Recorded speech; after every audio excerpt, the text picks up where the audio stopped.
Welcome to Signature Morning. I am Godwin Sunday, and today we'll be talking about tourism and how it affects Nigerians in general, especially the younger versions of Nigeria. And joining me to help make sense with this conversation is Ambassador Phil Robert, and he is the Executive Director of Tourism Volunteer Network in Nigeria. You're welcome to Signature Morning. Thank you so much, Mr. All Godwin. right. Um, I want to find out, give us an overview of tourism in general, Mm. especially Nigeria. What are some of the misconceptions that are tied to tourism in Nigeria? Okay, thanks so much, Godwin, for bringing me on the show. It's an interesting topic discussing tourism because a lot of people don't understand when we talk about tourism. So, when you talk about tourism, tourism is simply the movement of people or somebody from a place to another place where you are not going there to you're not relocating. As long as you're traveling from a place to another place and you're spending just a couple of days, a couple of weeks, months, and you are not relocating to that place for permanent stay, that is tourism. So the movement of people from one place to another for either leisure, business, or whatever is tourism. So I tried as much as much to see how we can help Nigerians understand what tourism is. Because when you talk about tourism, they just look at it as something which is big or something from outer space. So that is what tourism. And funny enough, we have different types of tourism. And I tell people that tourism is in our everyday life. We have food tourism. When you talk about food tourism, is you trying to see how you can explore the different types of food you have. That is food tourism, or we call it, professionals call it gastronomy. We also have transportation tourism, of course, moving from one place to the other. If you're traveling anywhere, you go through different types of transportation. So that's transportation tourism, and exploring how you can make transportation better. That's another way of discovering and employing yourself of transportation tourism. We have medical tourism, your ways of discovering new ideas or new technology in making medicine or the medical practitioners work well, blah blah. All of those things are designed as medical tourism to explore new ways in medicine or health and promotion of maybe the health sector in your country or wherever. Educational tourism is another form of tourism because you travel for school and all of that.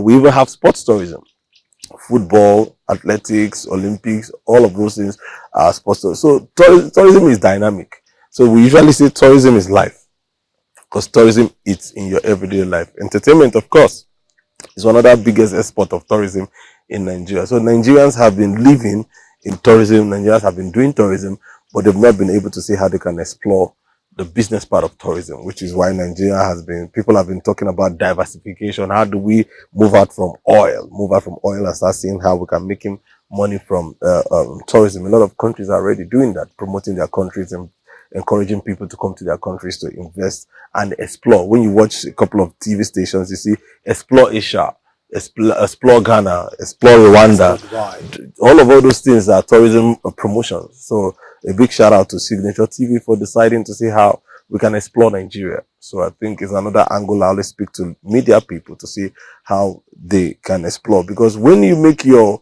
station a go-to station for informations geared towards tourism promotion, people will want to have information about the hotels. Because when if I'm a tourist and I'm coming to Nigeria, I want to know where I can get a very good hotel.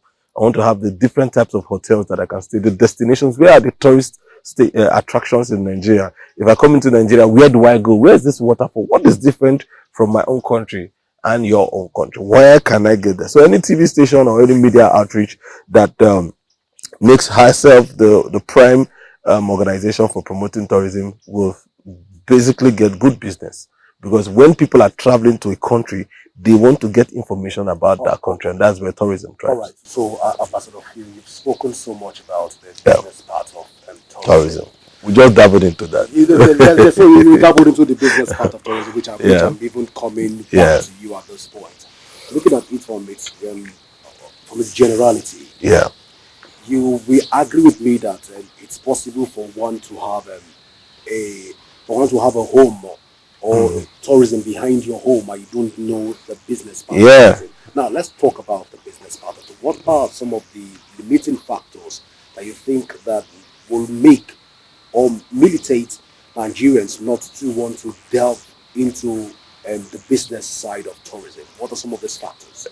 Tradition, religion, infrastructure, knowledge, is much, because a lot of times people, okay, I speak of some people where I was watching a video and somebody was complaining that they have this very beautiful culture, or in culture of and arts and all of that in their village, and some people just came from, one of their brothers now came from US or somewhere from the city, and was now like, this deity in their village is the one that is making everybody to be poor, and they brought a man of God to come and destroy the place, scattered everywhere. You understand? And we're like, what is happening here? This is like a tourist attraction from our forefathers. You understand? And you have destroyed it. When people come into our village, they like to visit this place to see for themselves. You know, Africa is blessed. So religion and spirituality is another issue. In fact, people travel also for religious tourism. When TB Joshua was alive, a lot of people were coming into Nigeria. I'm sure you can remember. They were coming to Nigeria to come and get healed and all of that. All those are another form of tourism. So we call that religious tourism. So infrastructure is also a major challenge to tourism, because I give you an instance. There's a very beautiful waterfall somewhere in town. Let's say in Pape, there's a Pape Crush Rock. It's a very beautiful site that I know, and you don't have the road. There's no good road network to access that place. How do you promote that place? You have a very beautiful tourist destination in a place, and you are not able, you go there as a tourist, maybe the place is very far, you walk for kilometers or you travel for kilometers, and after you are finished enjoying yourself, there is no place to stay, no hotel. So how do you manage to come back? So by the time you look at the stress of moving to that place and coming back to town to come and get a good hotel, is a major challenge. So that's why a lot of times those tourist destinations also die off. And again, the locals, if you travel to some of these countries, the reason why a lot of people travel to Israel and Mecca and all those places is that people, the locals around there, have constituted themselves as tour guides. So what they do is that in each tourist destination, they create a beautiful story around it. They tell you, oh, this is the place where Jesus was buried. You understand? They'll try to see how they can spice it up, make it interesting. And when you come and look at it, you'll be like, wow. So this is it. So that is one beautiful thing about tourism. Although that is really the jobs of the tour guide. The tour guide, there's so much money in people. Just imagine a youth who is in a community, and then that youth decides to be a tour guide.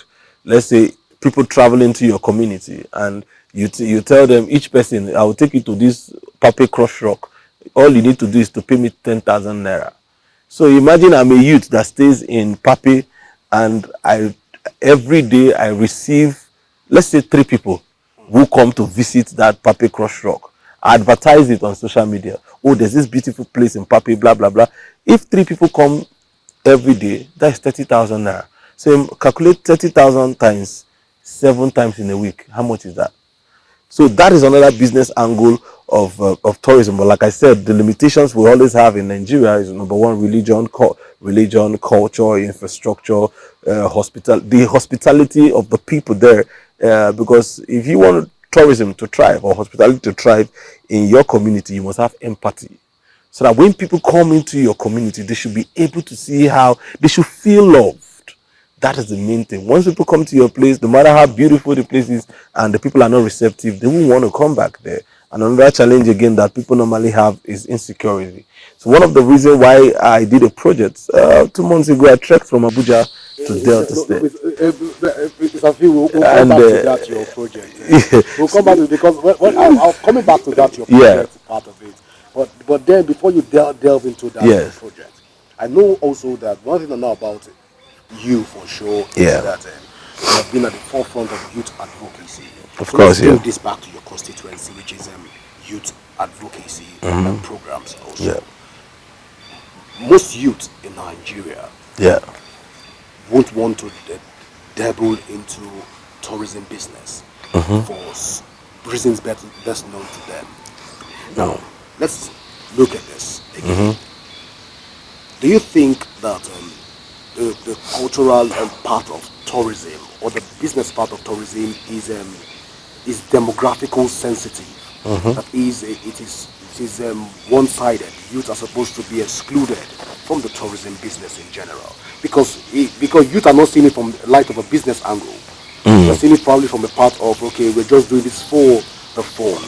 Can youth take up tourism as a sector and delve into it? And what is the reality So of so let me explain to you. We have a lot of youths, like we were just talking and playing before the show started, on how the Gen Zs are always on their phone. We have a lot of people who are always on their phone playing, but we also have the same people, a lot of people who are also on their phone and they're making money. You understand? So it's all about the personality, and it's all about what you take interest in.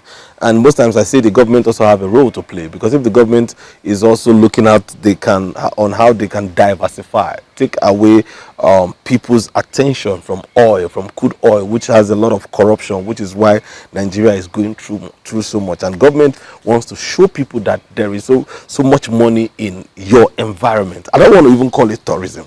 You are looking at your environment. There is so much money in your environment. Look at the beautiful vegetation and all of that.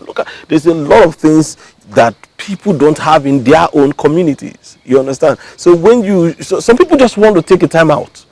They just want to leave their environment and travel somewhere and just be alone. They just want to enjoy the serenity of they just want to enjoy another atmosphere. So if government is really looking at how we can be sincere enough on taking the minds of people out of petrol subsidy, crude oil, blah blah blah, then they should look at how they can be able to see how they can showcase tourism. Nigeria has the biggest tourism potentials. I wouldn't lie to you. If Nigeria can be able to showcase crude oil, and people are now looking at crude oil, that is the all and all. If Nigeria can be able to showcase our creative industry, which is another major facet of tourism, you understand? So all those things are geared towards how we as a people can start to advertise more, how we can also start to say how we can open. When people want to contest for election, they will say we'll create 1 million jobs, blah, blah. You don't need to do all those things. Just create an enable environment for tourism to thrive. All you need to do is to start showcasing the potentials of tourism to these people, and they will see it as business. But if you don't do that, but they won't understand. They will still keep seeing it as the usual. You pass this place 150 times in a year. You don't know that this place, there is even gold in your place. So that is how tourism is. They came to mine this place, but you don't say gold dey here. We don't even know how they pass this place. So that is how tourism is. So Nigerians, like I said, Africa is waking up anyway, but Nigeria has been so used to crude oil. So the government needs to do more of advocacy. The government needs to see how we can have more of media orientation, to see how we can encourage people and explain to them explicitly different creative ideas on how we can showcase tourism to the world and showcase Nigeria as the biggest tourist destination. By so doing, because Nigerians, there is hunger everywhere, so nobody wants to do something that will be like a waste of time.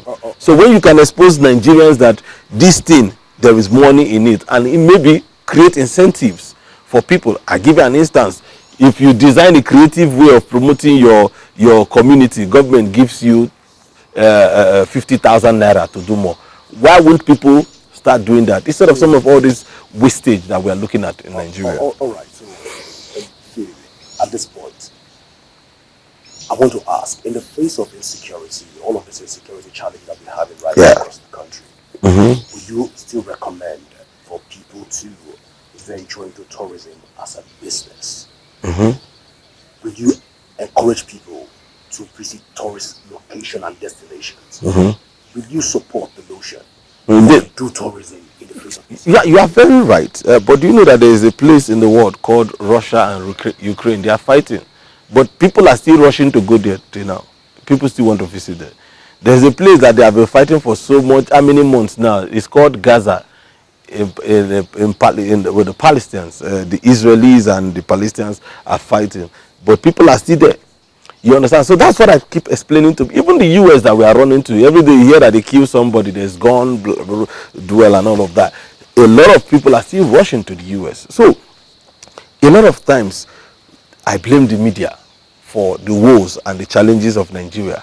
Nigeria media are used to seeing how we can showcase bad reportage, bad news about Nigeria, instead of us looking at how we can promote more of the good side of Nigeria. There is no country that is having it nice. All countries have their challenges, but you see, no matter how they promote the evil part, the bad news, they try to say how they can still showcase their countries. So the media is to be blamed.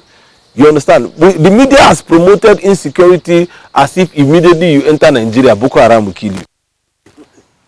Of course, yes. Media has promoted insecurity as if once you just enter Nigeria, they will kidnap you. So that is a major challenge. So the more we promote less of insecurity and stop scaring away investors, the best for us. So that is what I will explain to you, because a lot of times majority of the problem of tourism is insecurity. So you won't recommend people to come to venture in the tourism sector, or you won't even because of the insecurity, you won't tell people to do tourism at this point. No, that's what I'm saying. Yeah. That's if you look at the level of insecurity in Nigeria, the benchmark or the percentage is not like what people talk about. So I encourage people to, because there is nowhere that there is no insecurity, trust me. But the way we promote insecurity in Nigeria is really not good. So we should stop scaring people, because we've done projects that we have promoted tourism and we have not been kidnapped, we've not been doing anything. So the level of insecurity, that the way people talk about insecurity in Nigeria is not true. So that is the bad news. So tourism is thriving, and if you come to Nigeria to do tourism, to visit Nigeria, nobody will kidnap you. Of course, before one of the things we do in tourism, before picking, when you design a tour package, you also design a security package attached to it. All right. So let's talk about the training and education in terms of tourism. Do you think that we've done magnificently well in this pursuit of training people and educating people on the importance and significance of tourism in Nigeria? Looking at the Nigerian educational curriculums across board, what can you say about this? Nigeria is still a growing economy when it comes to tourism, because even our educational systems are beginning to wake up and see the importance of tourism. Some universities are beginning to bring tourism into their curriculum, and I think it's something that because of the noise that a couple of us are now making. Of course, we have a lot of tourism organizations like TAN, NATOP, Hatman, NIHOTOR, ITPN, of course Tourism Volunteers Network, doing great jobs in promoting tourism. And Nigeria is a country with over 200 and something million people, and you have just like 0.0009% of its population promoting tourism. So how would that work? So that's why I'm saying we need to do more in training, we need to do more of awareness, we need to do more of advocacy. Though we have had lots of setback, sometime last year during President Buhari's time, when he took history out of our curriculum. That was a big blow to tourism, because when you talk about tourism, you talk about stories. Tourism is all about storytelling. So if you don't have the history to talk about your story, to know where you're coming from, how do you promote tourism? So that was one of the biggest setback tourism had, and I'm sure the government is working on that. So education, the educational sector plays a major role. So that's why we're talking about religion also is a major problem in Nigeria. So some of the trainings that we've been doing a lot of free trainings. Of course, it's not easy, and when you're doing projects that you fund yourself, it's really not easy. So one of the things that will make tourism grow in Nigeria is when we take up the ladder and to scale up tourism promotions through education and advocacies. And of course, the media still has a role to play in that. Trust me. Before you come back to the media again, yeah. I'm looking at infrastructural decadence in Nigeria. The idea of hooking up and building a tourist site, and you go back in a year time or in a year from now, the whole structure is dilapidated. Let's talk about the infrastructural decadence in terms of tourism development in Nigeria. Do you think that this culture of lack of maintenance has surreptitiously found its way to our tourism space, and it's therefore hampering the development and drive of our tourism development in Nigeria? I think it's a people problem. It's not a tourism problem, because it's everywhere. So when we have the maintenance culture of our people is something that we need to also look into. So it's not only the tourism industry that has been suffering that, and of course people need to understand that because one of the things we preach in Tourism Volunteers Network, we preach promoting tourism through volunteerism and patriotism. So once you are not patriotic, you can if you like, there's nothing you will do in your community that will work. Once the people don't see it as their own, once they don't understand the definition of democracy, which is government for the people by the people, and you are supposed to own it. You understand? So whatever amenity, whatever infrastructure that is in your community, and it's in your domain, you are supposed to see it as your own. Don't look at it as government. One of the major problems we normally have in a couple of places, you even put street light. A place is dark and people are having accidents and all of that. Community or some good Samaritans come together and put street light, a solar panel system there for people to have light and be passing. You that is also passing there, you will see some of these boys will just go there and go and vandalize it and steal it. You understand? So who is supposed to who is to blame? So it is a system that has been there. So it's not a problem of tourism, but it's a problem that is also affecting tourism. So we need to change that, our culture of maintenance. The traditional rulers, they need to do more. The community leaders, they need to do more. The pastors, the imams, everybody, they need to do more in seeing how we can maintain quality services or quality culture in our maintenance whatever. Because in Nigeria, I don't want to say it's only in Nigeria, because I think it's everywhere, but since we are in Nigeria, you understand. So that's what I'm saying. So that maintenance culture is something that we need to look into. All right, Mr. Phil, let me come personal on you at this point. Yeah. Your work that you did, your tourism work that you did. Yeah. From Abuja to different states across the federation. Yeah. And some persons will say that it was politically motivated. Okay. That feel out the political ambition. That's why he has to be the president of Nigeria. Not to necessarily promote tourism, but then to promote his own personal ambition. How correct is this statement? Okay, they are right. I wouldn't say that they are wrong, because everybody is entitled to his own opinion, and we live in a country where everybody is a suspect to everybody. I don't know how we got there, because let me also make this known to people since you've asked this question, because I'm a rock musician, and a lot of times I travel out of the country for my rock shows.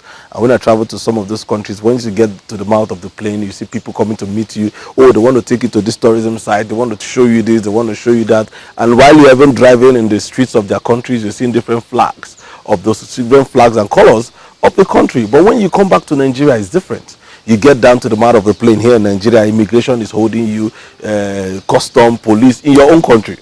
You go to the toilet to pee after jet lag. Those guys in the toilet and say, Baba, Afana, what you live there, you are going home or to your hotel. VIO is on the road.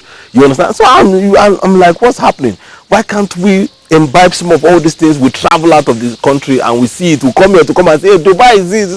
But in your country, you cannot do it. So that's one of the reasons why I started working out and looking at how do we now imbibe and bring some of those beautiful things we see outside and promote Nigeria here through patriotism.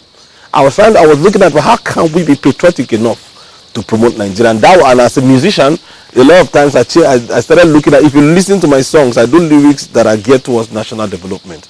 You won't hear some kind of words on my F word and shake this. No, you don't hear that in my songs. I do legendary songs that speaks to the society, songs that are looking at how do we change the society for good. Those are what I've been looking at for, and that is what rock music also preaches, because I'm the president of Rock Music Federation in Nigeria. And what I now decided to do, I started looking at but I used to be an ambassador of the EFCC, but when Mago left, they just disembarked. They just make sure that in fact they just said we couldn't have that again, because it's a new administration. And when I was planning Rock Music Festival last year, I invited the FCT Tourism Department, and they came for the press conference. They were like, oh, we heard about what you're doing, and do you know that this thing you're doing is tourism? I said, what is tourism? Did I say, you are promoting Nigeria, this one, you through entertainment, blah, blah, blah. You can work with us in promoting tourism. And I said, oh, okay. I didn't know I've been promoting tourism, but I have a passion to see how I can promote Nigeria patriotically. And as a patriotic Nigerian, I just want to promote Nigeria. And I've done a lot of volunteerism projects. And that was how we started with the project Tourism Volunteers Network. So I started talking to a couple of entertainers. Let us come together and use our platform to promote Nigeria for good. Stop using your platform to cause government. Stop using your platform. I'm not saying that if government does something, you shouldn't. But don't go there. Don't always try to go overboard. So invariably, your trekking was not politically. No. So that is how we started Tourism Volunteers Network, and we started doing a couple of projects. So we do programs, and as a musician, I've done a lot of creative training and all of that. I now looked and say, okay, this thing we do, University Sound, though. How can we, Nigerians, if you want to do something and if you don't do it as if you want to die, nobody will even look at you. So we now came together and say, why don't we do something that we will go to and we will go and visit all the tourism destinations and the tourism sites? Because as a tourism promoter, I don't even have a picture. I've not seen some of those tourism sites in Nigeria. So I was like, okay, let's go and visit those tourism sites. And we're like, okay, if you fly down to Delta State, you will see only Delta State. If you drive down, you will not see what is happening. Why don't we just trek to visit all those places? And that is how I started. And we said, okay, let us trek to Delta State so that we can not only see the tourism sites in Delta State, but we can see the tourism sites on our way to Delta State. So that is how we decided, and we looked at it, okay, let's use this as a means of unifying Nigeria. So we now call it Tourism Across the Niger. So we call it Tourism Across the Niger, like a handshake across the Niger, using tourism to unite Nigeria. So that is how we trekked from Abuja to Lokoja, which is Kogi State. From Lokoja, we got to Edo State, and we arrived in Delta State. That was the biggest point of my career, because what I learned about Nigeria, I'm not sure anybody would even learn that in school. I saw Manpati. I saw where they gave Nigeria the name Nigeria by the wife of Lord Lugard. A lot of lessons was learned, and we took pictures, we took videos, and all those things are there. So we were supposed to trek for 21 days, but because of we needed the content, we had to now trek for 30 days. We trekked for 30 days, trekked for 550 kilometers, and we trekked for 27,600 minutes to promote tourism. And that is why I'm even on your show, because assuming I didn't trek from Abuja to Delta, you would have known that there's somebody called Ambassador Phil Roberts. All right, Phil Roberts. So that's record breaking. It's record breaking. That is not politically motivated. Yeah. All right. Just before I let you go, Thank you. On the final note, most people have said Nigerian is blessed. Mm-hmm. Of course, yes. I saw it by myself. But then again, other people will also say that the blessing of Nigeria has now become a bane for its growth. So let's look at it. Has tourism become a bane to Nigerian growth? Does tourism have any negative, any form of negativity, negative impact to the growth of Nigeria? I won't say tourism have any negative impact, because even Nigerians don't even understand. Even Nigerians don't even. Nigerians are trying to understand what tourism is. So far, can we say that tourism is a blessing? Of course, tourism is a blessing, because nature is a blessing. Like, look at where we are sitting. Are you not happy being in this place? So how is this place a cost to you? You understand? People have not. Is there any place you will go in Nigeria, you see people that they are fighting or killing themselves for tourism, but they are fighting and killing themselves every day in National Assembly because of crude oil? Why are they fighting with Dangote? Who knows whether the crude oil is also... No, of course, crude tourism, of course, oil tourism. So that's why I say tourism is diverse. Tourism is life. In my adventure to want to go and understand the different types of crude oil, that can be my own form of tourism. Do you know we have the crude oil called Bonny Light? Well, you don't know. So that's another form of exploration. So I want to go and look out for the different types of crude. What is PMS? What is diesel? What is this? AGU? All of those things. That is another level of how do I call it? Oil tourism. You create another one now. Ambassador Phil Roberts. Thank you so much. We'll get to do this again, because you will not want to stop at this point. Of course. I want to say thank you so much for being a part of Signature Morning. Thanyou so much. And hope when next we need you, you'll be available for us. I'm always going to be here. And those of you who are watching, you can follow us on Tourism Volunteers Network on all our channel. I forgot to tell you, Tourism Volunteers Network, we are over 20s. We are in over 23 states. We have about 8,000 members, and we are in 5 countries presently. And of course, anybody who wants to join us can follow us on all our social media platforms at Tourism Volunteers Network. It's the biggest network for promoting tourism through patriotism and volunteerism. Also, so I'll take that as your last word for today. Well, viewers, is how far we can go today on Signature Morning. I'll return you back to Enugu Studio for more updates on Signature Morning.